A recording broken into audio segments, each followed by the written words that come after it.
El monte Gerizim de la bendición se alza frente al monte Ebal, el de la maldición frente nuestro. Y quería que vean esta vista porque es como si la geografía misma estuviera diseñada para enseñar. El video lo haré allí, en la cima de un lugar maravilloso. ¡Vamos! En la porción semanal a Azinu, presten atención, del último libro de Deuteronomio, Moisés entonó un cántico que más que una poesía era un testimonio eterno. Él dijo que tanto el cielo como la tierra serían testigos para siempre de aquel pacto. Estoy en el monte Gerizim, en donde Israel recibió las bendiciones, y cuando uno está en estas piedras puede escuchar hasta el día de hoy el eco de aquellas palabras. Es algo increíble. En las ruinas que vamos a visitar, uno recuerda que si uno está apegado a las palabras de Dios, es decir, le es fiel, uno va a recibir vida y abundancia. En cambio, si uno se aparta del camino, eso va a significar destrucción. Amigos, les habla Sergio Bacari del canal Bacari Suelto en Israel. Gracias por participar y gracias a los que siguen visitando nuestra tienda virtual.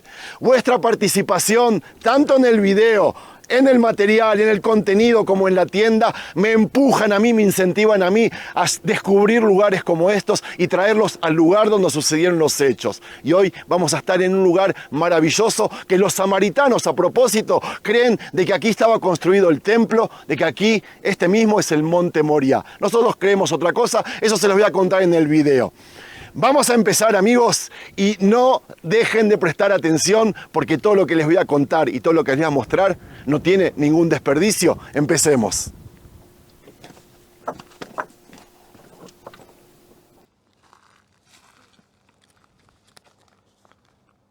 Según el libro de Deuteronomio, es aquí mismo, amigos, donde las tribus de Israel escucharon las bendiciones después de cruzar el Jardín, el Jordán.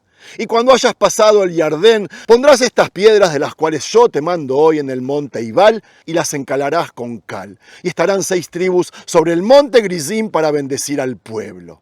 Para la tradición bíblica, este monte representa entonces la vida, la abundancia y la fidelidad al pacto. Cada piedra de sus laderas transmite la elección entre la bendición y la maldición, entre mantenerse en el camino de Dios o apartarse de él. Con el paso de los siglos, el simbolismo de esta montaña se transformó y para los samaritanos, descendientes de antiguas comunidades que permanecieron en la tierra tras el exilio de Israel, este monte no es solo un lugar de ceremonia puntual, sino el centro absoluto de su fe.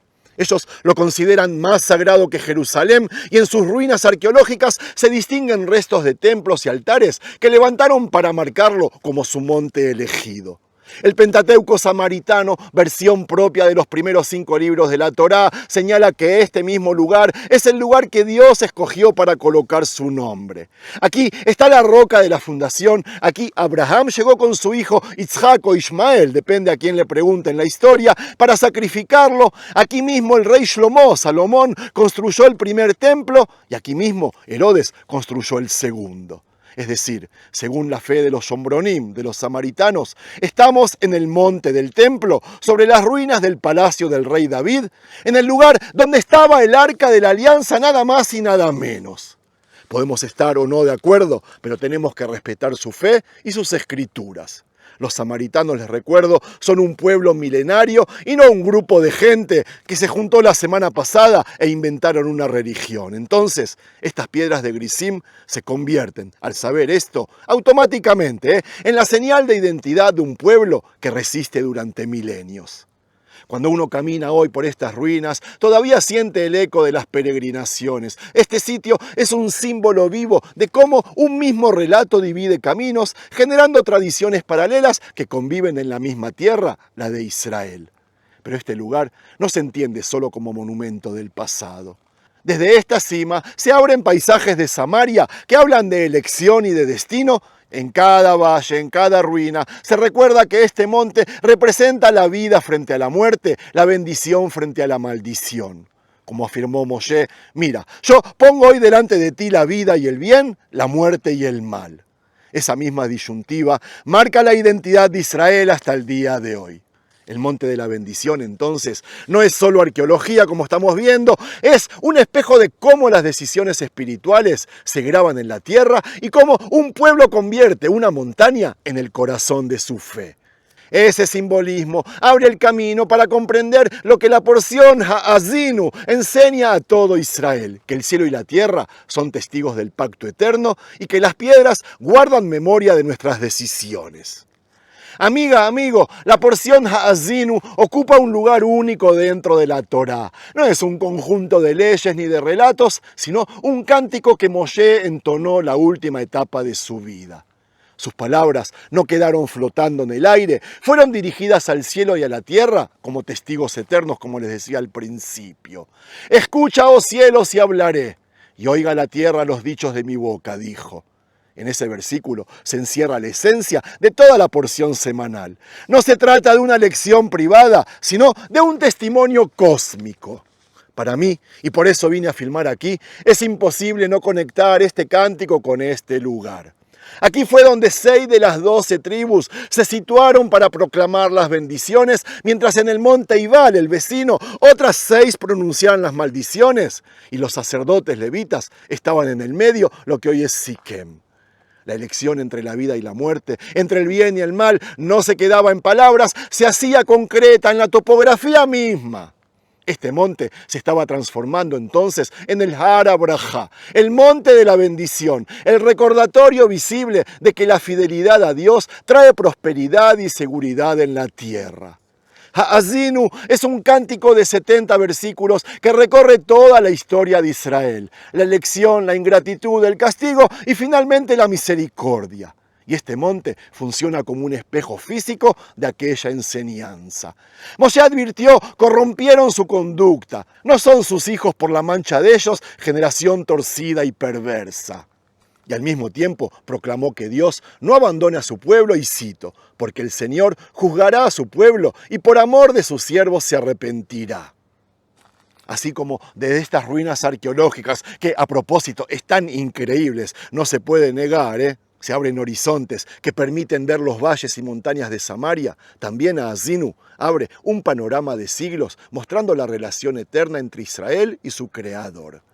La tradición judía entiende este cántico como un espejo para cada generación. No es un texto del pasado, es un mapa del presente, porque cada época de Israel se reconoce en sus líneas. La ingratitud cuando el pueblo se olvida de la Torá, la corrección cuando atraviesa sufrimientos, la esperanza cuando regresa al pacto. En las sinagogas, en estos momentos que se lee esta porción, se recuerda que el cielo y la tierra siguen siendo testigos y que las montañas permanecen para siempre, para señalar que la fidelidad siempre traerá bendición. Les quiero contar algo al margen. Muchos de ustedes me dicen que al leer los posteos que subo, me da risa decirlo, ustedes los leen escuchando mi voz e imaginándose al Bacari de los videos. Les quiero contar esto porque algo parecido me pasa a mí aquí y ahora, que estoy leyendo el cántico de Moshe y me imagino a Moshe leyéndomelo para mí y no dejo de emocionarme. Eso pasa cuando uno pasea con la Biblia y la lee en el lugar de los hechos. Estar hoy en este monte y leer Ha'azinu es como escuchar a Moshe, se los juro. Las piedras que rodean el lugar parecen resonar con su advertencia. Elegir la bendición no es un acto teórico, es una decisión diaria. Y así como en la antigüedad Israel debía responder con un amén a cada bendición, también hoy cada judío responde con su vida y sus actos, porque la bendición no depende de discursos solemnes, sino de obediencia concreta.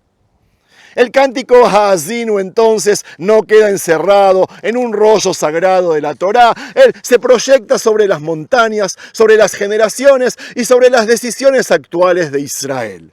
Y esa misma universalidad es la que, siglos después, también influiría en comunidades distintas como los samaritanos, que dieron a este monte un papel central en su fe.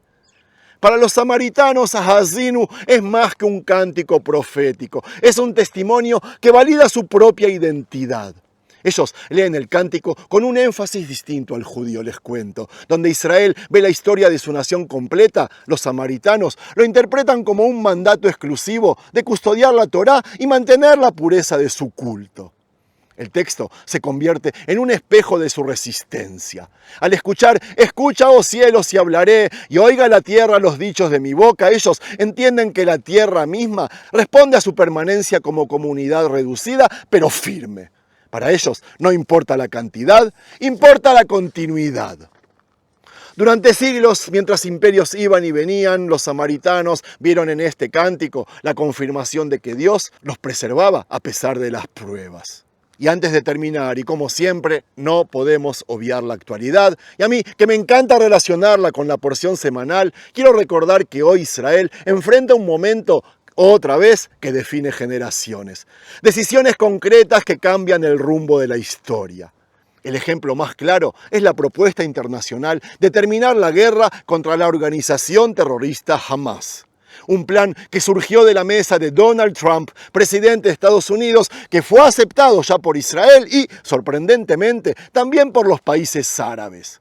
Entonces, lo que parecía imposible durante décadas de odio y enfrentamientos, aparece ahora como una posibilidad real y, como ven, la porción no queda en los pergaminos, habla de esto mismo. La vida como una elección que se renueva en cada generación.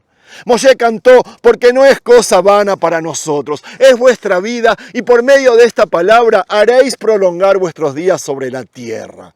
Esa frase resuena hoy en cada sala de negociaciones, en cada discurso de líderes y en cada soldado que espera volver a casa.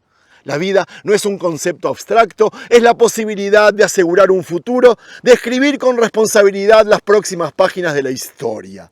Israel aceptó el plan, es verdad. Eso no significa rendición, significa saber elegir la bendición cuando las puertas se abren. Israel tuvo que decidir entre prolongar un conflicto que desgasta al pueblo o aceptar una oportunidad que podría redibujar el mapa político de todo Medio Oriente. En esa encrucijada se escuchó la voz de Haazinu. El cielo y la tierra siguen siendo testigos y las decisiones humanas tienen consecuencias eternas. La aceptación de este acuerdo por parte de todos los países árabes, para mí, revela un cambio muy profundo. La posibilidad de que Israel no sea visto más como un intruso, sino como parte inevitable del futuro regional. Amén Sela. El cántico de Moshe termina con esperanza y no con destrucción. Cito, regocijaos naciones con su pueblo, porque él vengará la sangre de sus siervos y tendrá misericordia de su tierra y de su pueblo.